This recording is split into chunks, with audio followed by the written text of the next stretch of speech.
રામ રામ મિત્રો, અત્યારે આપણે વાતચીત કરવાના છીએ કે સાબર ડેરી એ પશુપાલકો સામે હવે ઝૂકી છે. કઈ બે માંગો એવી હતી કે જે પશુપાલકોની સ્વીકારી લેવામાં આવી છે ને હજી પણ પશુપાલકો અને સાબર ડેરી વચ્ચે આજે ફાઇનલ મિટિંગ થવા જઈ રહી છે. અને ફાઇનલ મિટિંગમાં કયા કયા મુદ્દા ઉપર ચર્ચા થવાની છે દરેક વિશે આપણે ડિટેલમાં ચર્ચા કરવાના છીએ. પરંતુ એ પહેલાં જો આપ મારી ચેનલમાં નવા આવ્યા તો મારી ચેનલને લાઇક, સબસ્ક્રાઈબ અને ફોલો કરી દો, જેથી હું આપણા માટે આવા અદ્ભુત વિડીયો બનાવતો. તો મિત્રો, વાતચીત કરવી છે ખૂબ વિગતે એટલે કે સાબર ડેરીનું આંદોલન જ્યારથી ચાલુ થયું ત્યારથી લઈને અત્યાર સુધી સતત પશુપાલકો પ્રદર્શન કરી રહ્યા છે. વચ્ચે સરકારે બોર્ડ ઓફ ડિરેક્ટરે અને ચેરમેને એવું કહ્યું હતું કે સાબર ડેરીની અંદર બધા જ પશુપાલકોએ મંડળીઓ દૂધ ભરાવવાનું ચાલુ કરી દીધું છે અને ભાવફેર અમે 990 કરી દીધો છે. પરંતુ 990ના ભારફેર મુજબ પણ 12%નો જ વધારો થાય છે, જે પશુપાલકોને મંજૂર ન હતો. આથી પશુપાલકોએ આંદોલન ચાલુ રાખ્યું ને આંદોલન કરવાની ઢબતો જુઓ. જે કિસાન હોય, જે પશુપાલક હોય, એમને ક્યારે મતલબ કે શીખવાડવું નથી પડતું કે કેવી રીતે આંદોલન કરવું છે. શાંતિસરના આંદોલનની અંદર ઘણા બધા જગ્યાએ એવા દ્રશ્યો સર્જાયા કે રસ્તા ઉપર જતી સાબર ડેરીઓની ટ્રક દૂધ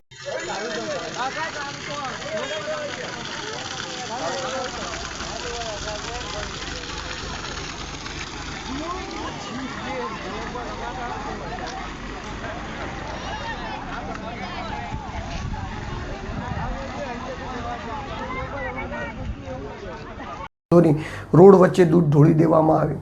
રોડ વચ્ચે દૂધ ઢેળી દેવામાં આવ્યું તો ઘણા બધી મંડળીઓના પશુપાલકો એવા હતા કે જે પશુપાલકોએ દૂધ વડે એટલે કે દૂધ લઈ અને સેવા કરતા નજર પડ્યા.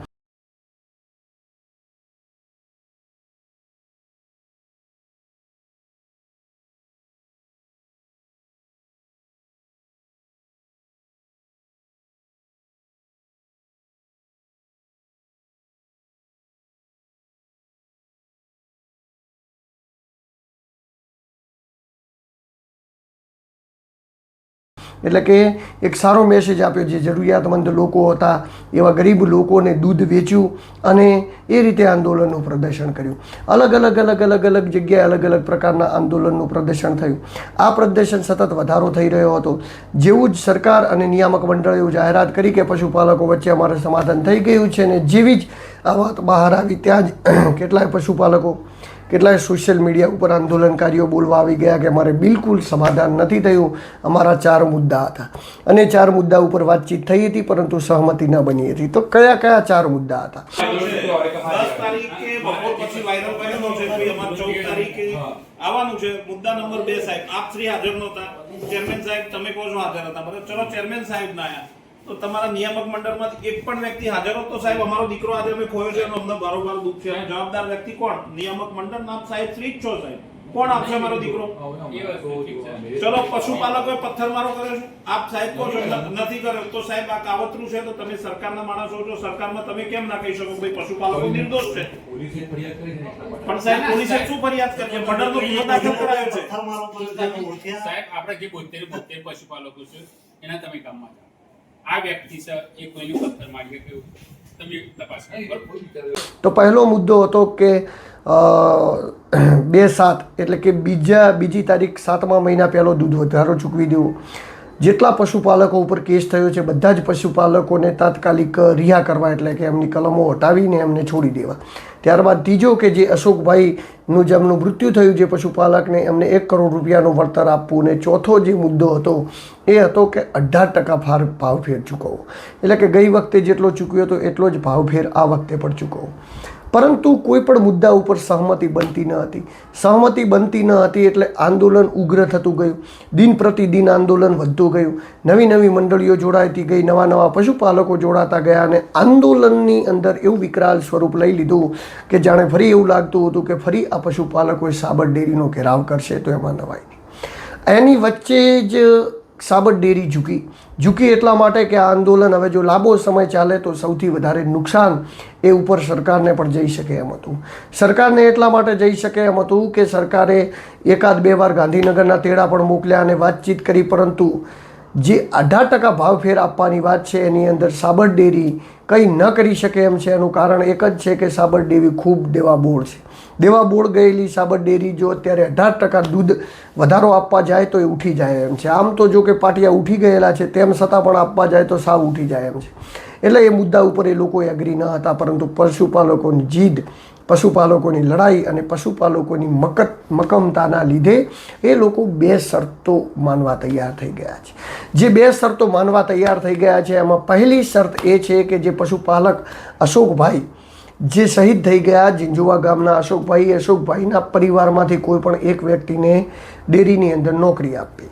આ એક માંગથી એ લોકો સ્વીકાર થયા છે. ત્યારબાદ જે 71 લોકો પોલીસ કેસ કરીને પોલીસ કેસની અંદર જો પોલીસ સ્ટેશનની અંદર બંધ છે, એવા 71 લોકોને એ જે પણ કાયદાકીય જે કલમો લગાવવામાં આવી છે, કલમોને તરોડ કરી કેસો પાછા ખેંચીને એમને છોડાવવા માટેની બધી જ વ્યવસ્થા એ સાબર ડેરી કરશે.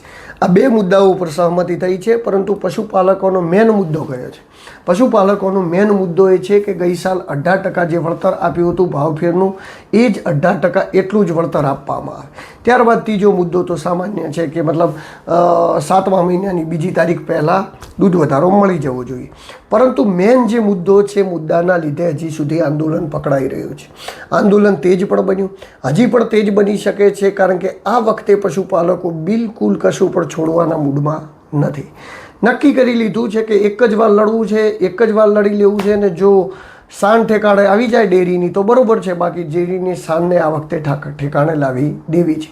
કારણ કે એટલે જ તો ઠેર ઠેર એ પ્રકારના વિરોધ પ્રદર્શન થઈ રહ્યા છે. કોઈ જગ્યાએ મંડળીઓમાંથી દૂધ ઢોળાઈ રહ્યું છે, કોઈ જગ્યાએ જે ડેરીમાં લઈ જતા કેન છે એમને ઢોળીને પ્રદર્શન કરવામાં આવી રહ્યું છે, કોઈ જગ્યાએ સેવાકીય રીતે લોકો રસ્તામાં ઊભા રહી અને દૂધના પાઉચ વેચી અને જરૂરિયાતમંદ લોકોને આપે છે. પરંતુ મિત્રો, તમને ખબર છે આજે કંઈ નહીં તો કેટલું નુકસાન પડી રહ્યું છે.